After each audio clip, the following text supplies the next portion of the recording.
Oh no, you know what this means. It's the holiday season. Is there someone in your life that's baking sourdough still? Or is just now getting into the hobby? Welcome.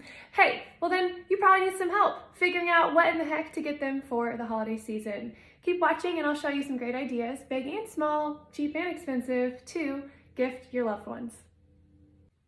These are bannetons, or proving baskets. It's what your dough goes in to rise. You technically don't need them. You can have a bowl with a cloth in it lining it, but eventually most people like to use these sort of things. Depending on their baking style, one banneton could be good. I always want more, so I have a wall of bannetons and I do indeed want more. They come in different sizes, so we have round ones called bowls. We have oval ones called batards. So if you know someone that always bakes round, maybe they don't have this shape. So that could be a good gift to give them. Some people also like only certain shapes. So I don't think anyone would be offended if you got them a new shape of proving basket or banneton. So that's something to keep in mind. We also see that these have liners, but not all do, and that's okay. So a lot of mine, depending on what I'm gonna be doing, don't have a liner, and that's okay. You can get it with the liner if you want, and they can remove it, or again, totally fine and wonderful without a liner as well. All right, here what we have are 3 bread lames, or what's used to score bread. They come in lots of different styles, and these are just the 3 I happen to have. A really popular one is called Wire Monkey, so if you want to look at them, they have adorable bread lames that are small and compact.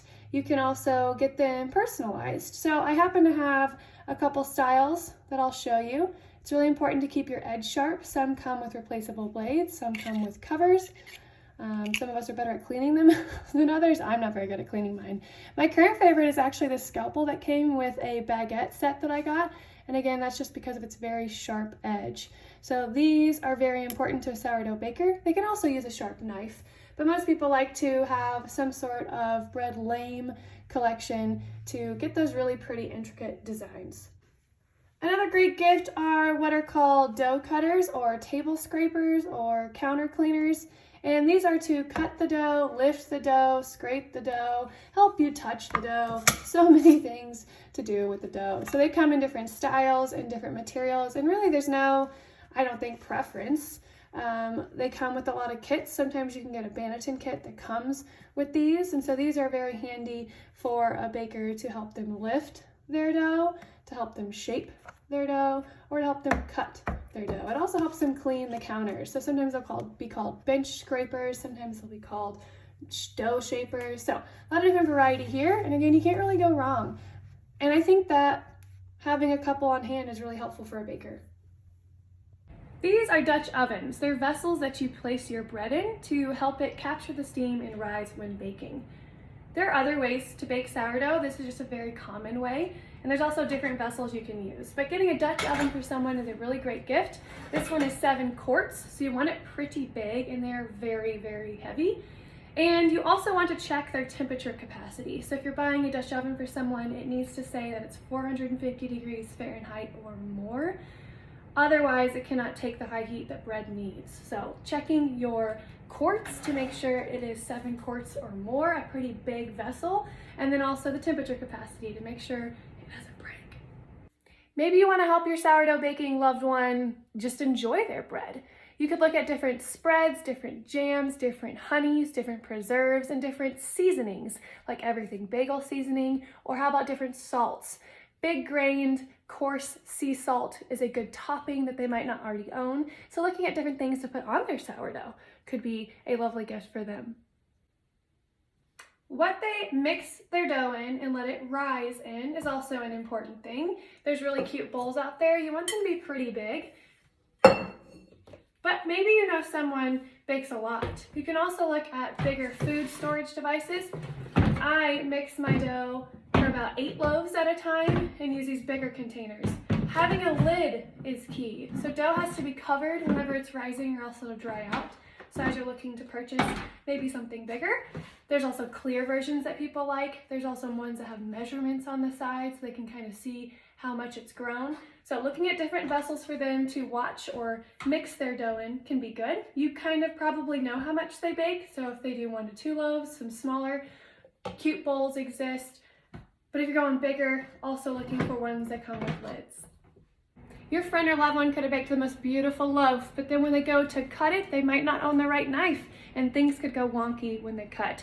And that can be sad for a baker. So if you're looking to give them a new bread knife, here's some things to look for. I'm first going to start by showing you a bread knife that comes with a knife set. Bread knives are jagged edges, but I do want to show you what you're looking for a gift is a longer knife. So this is the bread knife that comes with most knife sets, and here's a standalone bread knife. This one's from Victorinox, but as you look for any sort of bread knife, read the reviews, but you're looking for this jagged edge and a long knife. So I have two bread knives that I really love, and as you can see, they are both longer in size than the typical standard bread knife. Baking with sourdough can be tricky because it is a very hot oven.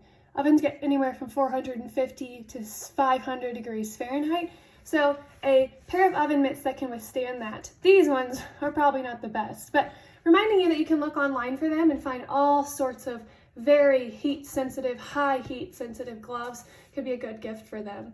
If you know someone just now getting started in sourdough baking, they might naturally think, hey, I need cups, I need spoons, I need measuring devices. But traditional sourdough recipes that you're going to look up all use grams. So a kitchen scale is a must for sourdough baking. There are people that try to bake without this, and they run into a lot of different issues because this measurement system does not work well for sourdough baking. So investing in a kitchen scale for them, one that will measure grams, one that can hold a pretty good amount of weight. This one holds 10,000 grams. And kind of noticing where the screen is at. So some lovely kitchen scales have the screen up here where it looks really cool, but when they put their heavy bowl over, they can't see the reading. So if the scale reading is up here, you might not buy that scale because you really want to be able to see how much are you putting in. So a scale is a must for a new baker if they don't already have one. A fun tool they might not have tried is the Danish dough whisk. So this is a tool that's used for stirring the beginning formations of the dough. They might be using a spoon during that time already, or they might be using their hands. It just depends on their style. But either way, the beginning of baking sourdough is pretty darn messy.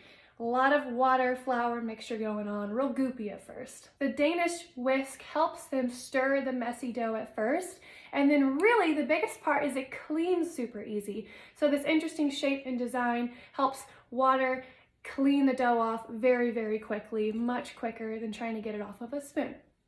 I hope that was a helpful start for those of you that are looking for some quick gift guides for your sourdough baking loved ones. Also know that there's so much more. So I was limited to really what I own, but there are amazing sites like Challenger Breadware and again Wire Monkey that you can peek at. There are a million other amazing resources, so sorry if I left you out. And I'd also like to know if there's something you die for that you bake sourdough with and it's a must-have. So please comment below if there's something you think people should know about or questions you have. Happy gifting.